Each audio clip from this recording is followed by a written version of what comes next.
Hello বন্ধুরা, কেমন আছো সবাই? আরও একটি নতুন ভিডিও নিয়ে চলে আসলাম বাংলা স্টাডি হাব চ্যানেলে।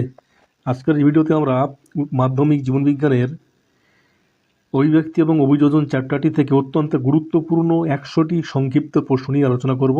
তাই তোমরা যারা মাধ্যমিক পরীক্ষার্থী, অনুরোধ করব যে স্কিপ না করে ভিডিওটি একদম শেষ পর্যন্ত দেখো। প্রথম প্রশ্ন, পৃথিবী সৃষ্টির সময় বায়ুমণ্ডলের কোন গ্যাসটি মুক্ত অবস্থায় ছিল না? উত্তর হলো অক্সিজেন।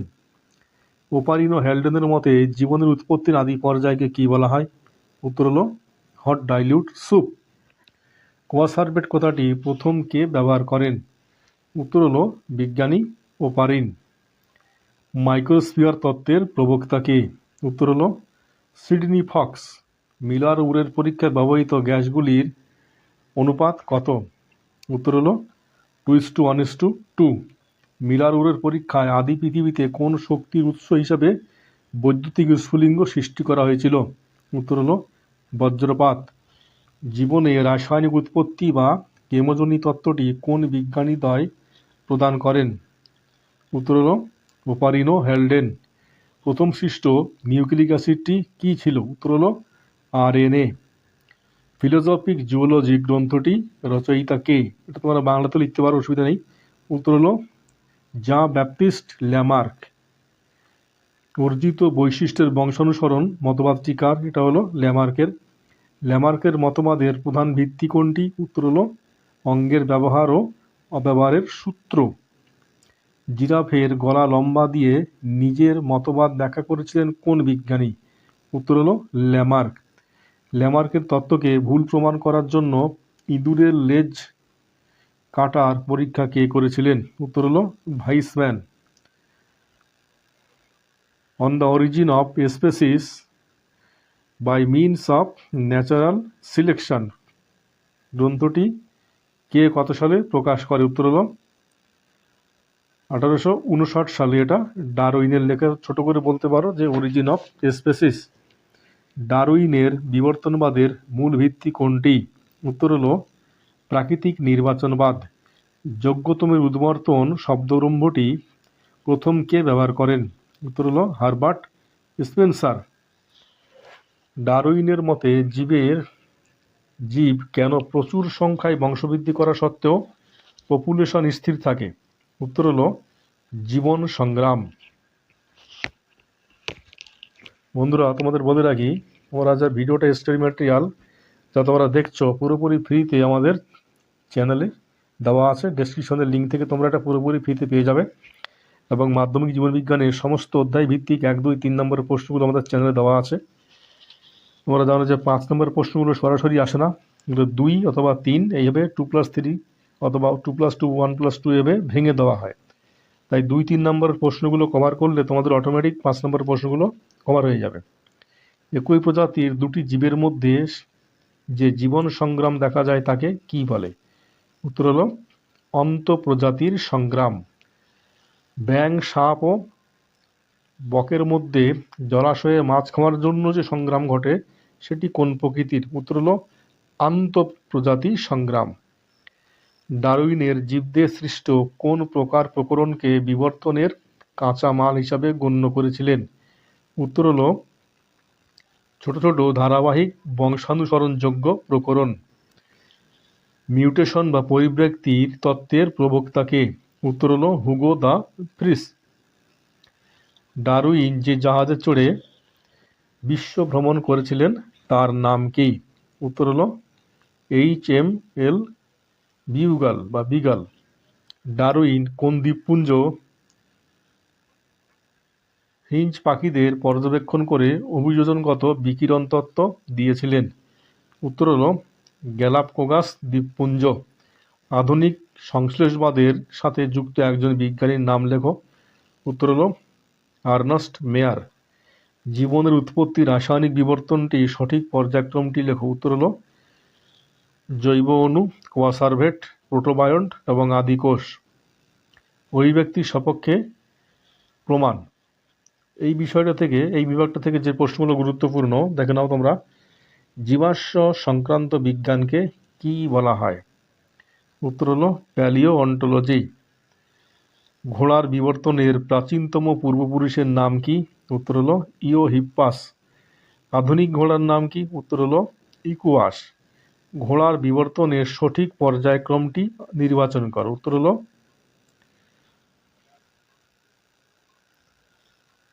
Eohippus, মেসোহিপ্পাস, Merychippus, প্লায়োহিপ্পাস। ইকুয়াস, দেখো কোনটা, ইওহিপ্পাস, মেসোহিপ্পাস, মেরিচিপ্পাস, প্লায়োহিপ্পাস এবং ইকুয়াস। এই বিবর্তনটি সঠিক। বিবর্তনের ইতিহাস কোন ঘোড়াটিকে প্রথম তৃণভোজী ঘোড়া বা রুমিনেন্ট ঘোড়া বলা হয়? উত্তর হলো মেরিচিপ্পাস। ইওহিপ্পাসের অগ্রপদের আঙুলের সংখ্যা কয়টি ছিল? উত্তর হলো 4টি। আধুনিক ঘোড়ার কোন আঙুলটি খুরে রূপান্তরিত হয়েছে? উত্তর হলো তৃতীয় আঙুল। উদ্ভিদের একটি জীবন্ত জীবাশ্ম উদাহরণ দাও। উত্তর হলো পিঙ্কো বাইলোবা। পাখির ডানা এবং বাদুড়ের ডানা হলো সমসংস্থ বা হোমোলোগাস অঙ্গ। পাখির ডানা এবং প্রজাপতির ডানা এটা হলো সমবৃত্তীয় বা অ্যানালোগাস অঙ্গ। সমসংস্থ অঙ্গের বৈশিষ্ট্য কোনটি? উত্তর হলো উৎপত্তি ও গঠন এক, কিন্তু কাজ আলাদা। সমবৃত্তীয় অঙ্গের বৈশিষ্ট্য কোনটি? উৎপত্তি ও গঠন ভিন্ন, কিন্তু কাজ এক। সমসংস্থ অঙ্গ কোন ধরনের বিবর্তনকে নির্দেশ করে? উত্তর হলো অপসারী বিবর্তন। সমবৃত্তীয় অঙ্গ কোন ধরনের বিবর্তনকে নির্দেশ করে? উত্তর হলো অভিসারী বিবর্তন। তোমাদেরকে অনুরোধ করবো যে প্রশ্নগুলো খুব ভালোভাবে দেখো, এর বাইরে কোনো এই অধ্যায় থেকে প্রশ্নই আসবে না। সমস্ত প্রশ্ন, সমস্ত টপিক কভার করে আমাদের এই ক্লাসটা সিলেক্ট করা হয়েছে। তাই তোমাদের অনুরোধ যে ভিডিওটাকে স্কিপ না করে শেষ পর্যন্ত দেখো, একদম পারফেক্ট প্রিপারেশনের জন্য। মানুষের বহিঃকর্ণের পেশি ও অ্যাপেন্ডিক্স হলো এক ধরনের, উত্তর হলো নিষ্ক্রিয় বা ভেস্টিজিয়াল অঙ্গ। উদ্ভিদের একটি নিষ্ক্রিয় অঙ্গের উদাহরণ দাও। উত্তর হলো কালকাসুন্দর, বন্ধা, পুংকেশর বা স্টামিনোড। তিমির, ফ্লিপার আর পাখির ডানা কোন ধরনের অঙ্গের উদাহরণ? এটা হতো সমসংস্থ বা হোমোলোগাস অঙ্গ। আলু বা আদার ভূনিম্নস্থ কাণ্ড এবং ক্যাকটাসের পর্ণকাণ্ড হলো উদ্ভিদের, উত্তর হলো সমসংস্থ অঙ্গ। মটরের আকর্ষ এবং ফণিমন সার কাঁটা হলো পরস্পর, উত্তর হলো সমসংস্থ অঙ্গ। আর্কিওপটেরিক্স কোন দুটি শ্রেণীর মধ্যবর্তী সংযোগকারী জীবন্ত জীবাশ্ম বা লিভিং অ্যানিম্যাল, লিঙ্কিং অ্যানিম্যাল হিসাবে পরিচিত? উত্তর হলো পক্ষীয় সরীসৃপ। মানুষের মেরুদণ্ডের শেষ প্রান্তে অবস্থিত নিষ্ক্রিয় অঙ্গটির নাম কি? উত্তর হলো কক্সিস। মানুষের চোখের ভেতরের কোণে অবস্থিত নিষ্ক্রিয় অঙ্গটির নাম কি? এটা হলো নিকটেটিং পর্দা। মেরুদণ্ডী প্রাণীদের ভ্রূণের তুলনামূলক আলোচনা থেকে ব্যক্তি জনিশনকে পুনরাবৃত্ত করে সূত্রটি কে দেন? উত্তর হলো আর্নস্ট হেকেল। হেকেলের তত্ত্বটিকে কি বলা হয়? উত্তর হলো বায়োজেনেটিক সূত্র। নিচের কোন প্রাণীটির দেহে কোনো নিষ্ক্রিয় অঙ্গ পাওয়া যায় না? উত্তর হলো এদের সবার দেহে নিষ্ক্রিয় অঙ্গ আছে। দেখো পরের যে অভিযোজন অধ্যায়টি থেকে যে প্রশ্নগুলো আসতে পারে, অত্যন্ত গুরুত্বপূর্ণ চ্যাপ্টারটা। ক্যাকটাসের পাতা কাঁটায় রূপান্তরিত হওয়ার মূল কারণ কি? উত্তর হলো মরু অঞ্চলে বাষ্পমোচন বা প্রস্বেদন হ্রাস করার জন্য। ক্যাকটাসের সালোকসংশ্লেষকারী সবুজ ও চ্যাপ্টা কাণ্ডকে কি বলা হয়? উত্তর হলো পর্ণকাণ্ড বলা হয়। মরুভূমি আর শুষ্ক অঞ্চল উদ্ভিদদের কি বলা হয়? উত্তর হলো জেরোফাইট। ক্যাকটাসের ত্বকে বাষ্পমোচন রোধের জন্য কোন পদার্থের পুরু আস্তরণ থাকে? উত্তর হলো কিউটিকল বা মোম। পদ্ম গাছের পাতায় কোন ধরনের অভিযোজনগত বৈশিষ্ট্য দেখা যায়? উত্তর হলো বড় বায়ুগহ্বর বা এরেনকাইমা কলা। পদ্ম গাছের পত্ররন্ধ্রগুলি পাতার কোন তলে অবস্থিত? উত্তর হলো কেবল উপরের তলে। রুই মাছের পটকার অগ্রপ্রকোষ্ঠে অবস্থিত গ্যাস উৎপাদনকারী গ্রন্থিটির নাম কি? উত্তর হলো রেড গ্রন্থি। রুই মাছের পটকার পশ্চাৎদেশে অবস্থিত প্রকোষ্ঠ গ্যাস শোষণকারী প্রকোষ্ঠ অংশের নাম কি? উত্তর হলো রেটিয়া মিরাবিলিয়া। তোমরা জানো এই গ্রন্থিটি গ্যাস শোষণ করে দিলে মাছটি জলে ডুবতে সাহায্য করে। পটকা মাছকে জলে ডুবতে ও ভাসতে সাহায্য করে। এটি মাছের কি ধরনের অঙ্গ? উত্তর হলো হাইড্রোস্ট্যাটিক বা জলস্থৈতিক অঙ্গ। পায়রার ফুসফুসের সাথে কয়টি বায়ুথলি বা এয়ার স্যাক যুক্ত থাকে? উত্তর হলো 9টি। পায়রার বায়ুথলির প্রধান কাজ কি? উত্তর হলো দেহকে হালকা করা এবং অতিরিক্ত অক্সিজেন সরবরাহ করা। পায়রার ওড়ার সময় ডানা পরিচালনা করার প্রধান পেশি কোনটি? উত্তর হলো পেক্টোরালিস মেজর। এছাড়া রয়েছে পেক্টোরালিস মাইনর রয়েছে। লবণাক্ত মাটিতে জন্মানো উদ্ভিদকে কি বলা হয়? উত্তর হলো হ্যালোফাইট বা লবণাম্ব উদ্ভিদ। সুন্দরী গাছের মূল মাটির ওপরে খাড়াভাবে উঠে আসে, একে কি বলে? উত্তর হলো শ্বাসমূল বা নিউ ম্যাটাফোর। সুন্দরী গাছের শ্বাসমূলে অবস্থিত ছোট ছোট ছিদ্রগুলিকে কি বলা হয়? উত্তর হলো নিউ ম্যাটাফোর। লবণাম্ব উদ্ভিদের পাতায় অতিরিক্ত লবণ ত্যাগের জন্য কোন বিশেষ অঙ্গ থাকে? উত্তর হলো লবণ গ্রন্থি বা সল্ট গ্ল্যান্ড। সুন্দরী গাছে সাধারণত কোন ধরনের অঙ্কুরোদ্গম দেখা যায় না? উত্তর হলো জরায়ুজ অঙ্কুরোদ্গম। উটের কুঁজে কি সঞ্চিত থাকে যা বিপাকের মাধ্যমে জল উৎপন্ন করে? উত্তর হলো ফ্যাট বা চর্বি। বন্ধুরা, তোমাদের আরও বলতে রাখি যে এই ভিডিওটি তোমরা দেখছো, এই সম্পূর্ণ স্টাডি ম্যাটেরিয়াল আমাদের ডেসক্রিপশনে দেওয়া লিঙ্কে দেওয়া আছে। তোমরা সেখান থেকে ডাউনলোড বা কপি করে নিয়ে বাড়িতে পড়তে পারবে এবং আমাদের জীবন বিজ্ঞানের সমস্ত অধ্যায় ভিত্তিক প্রশ্নগুলো চ্যাপ্টার আমাদের চ্যানেলে দেওয়া আছে। তোমরা প্লে লিস্ট থেকে সেগুলো পুরোপুরি দেখে নিতে পারবে। উটের লোহিত রক্তকণিকা বা আরবিসি আকৃতি কেমন? উত্তর হলো ডিম্বাকার ও নিউক্লিয়াসযুক্ত, যা প্রসারিত হতে পারে। উটের লোহিত রক্তকণিকা বা আরবিসি নিজের আকারের তুলনায় কত শতাংশ জল শোষণ করে ফুলে উঠতে পারে? উত্তর হলো প্রায় 240%। মরুভূমির প্রচণ্ড গরমে উটের মূত্রের প্রকৃতি কেমন হয়? উত্তর হলো অত্যন্ত গাঢ় ও অর্ধ কঠিন, ইউরিয়া ও ইউরিক অ্যাসিড সমৃদ্ধ। উটের দেহের চামড়া বা ত্বক শুষ্ক হওয়ার কারণ কি? উত্তরটা হলো চর্মগ্রন্থির সংখ্যা অত্যন্ত কম থাকে। উটের জলক্ষয় সহনশীলতার একটি বিশেষ শারীরবৃত্তির উপায় হলো? উত্তর দেহের তাপমাত্রা 34°C থেকে 41°C পর্যন্ত পরিবর্তন করতে পারা। ক্যাকটাসের মূলের কোন বৈশিষ্ট্যটি মরুভূমিতে জল শোষণে সাহায্য করে? উত্তর হলো মূল মাটির গভীর পর্যন্ত বিস্তৃত এবং বহু শাখাযুক্ত হয়। রুই মাছের জোড়া পাখনা দুটির নাম কি কি? উত্তর হলো বক্ষ পাখনা ও শ্রোণী পাখনা। তোমরা জানো মাছের 7টি পাখনা, তার মধ্যে 2টি জোড় এবং 3টি বিজোড়।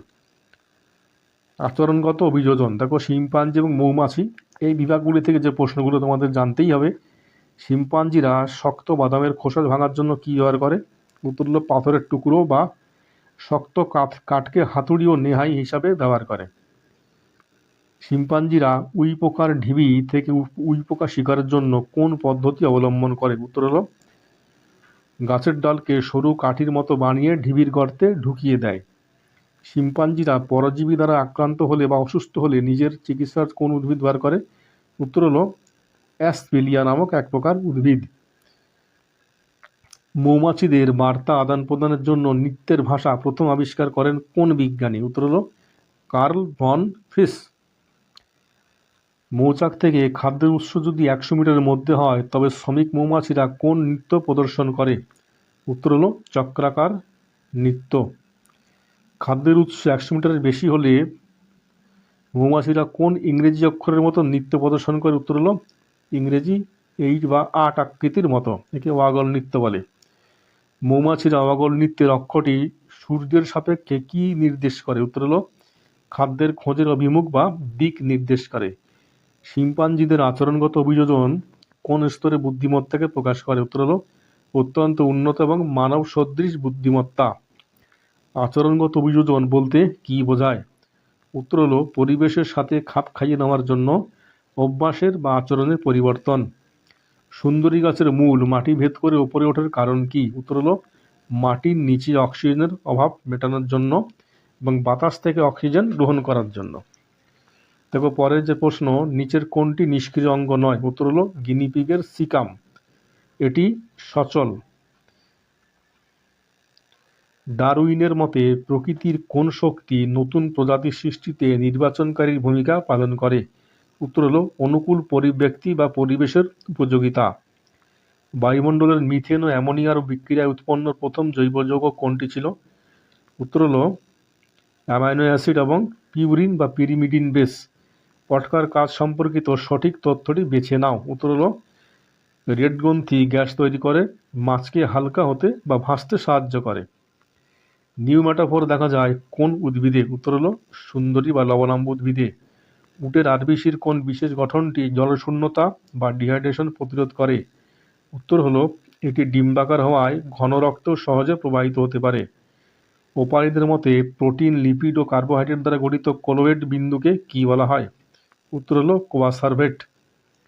ডারউইনের মতে জীবদের উৎপন্ন ছোট ছোট প্রকরণগুলি কীভাবে পরবর্তী প্রজন্মে সঞ্চারিত হয়?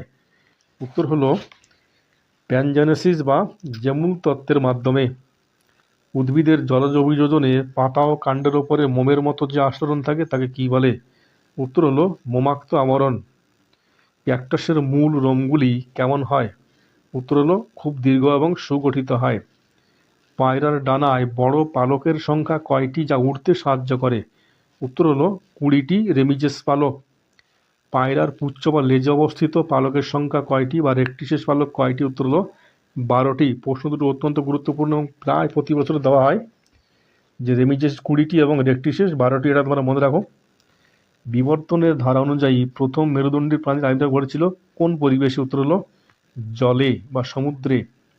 অভিব্যক্তির প্রধান চালিকা শক্তি কোনটি? উত্তর হলো অভিযোজন ও প্রাকৃতিক নির্বাচন। ল্যামার্কের মতবাদের মূল ত্রুটি কোনটি ছিল? উত্তর হলো তিনি দেহকোষের অর্জিত বৈশিষ্ট্য জননকোষে স্থানান্তরের বৈজ্ঞানিক ব্যাখ্যা দিতে পারেননি। তাহলে বন্ধুরা, এই ছিল আজকের ক্লাসটি ভালো লাগলে অবশ্যই তোমরা লাইক, কমেন্ট ও শেয়ার করো এবং এই ধরনের ভিডিও পাওয়ার জন্য অবশ্যই চ্যানেলটি সাবস্ক্রাইব করে রাখো।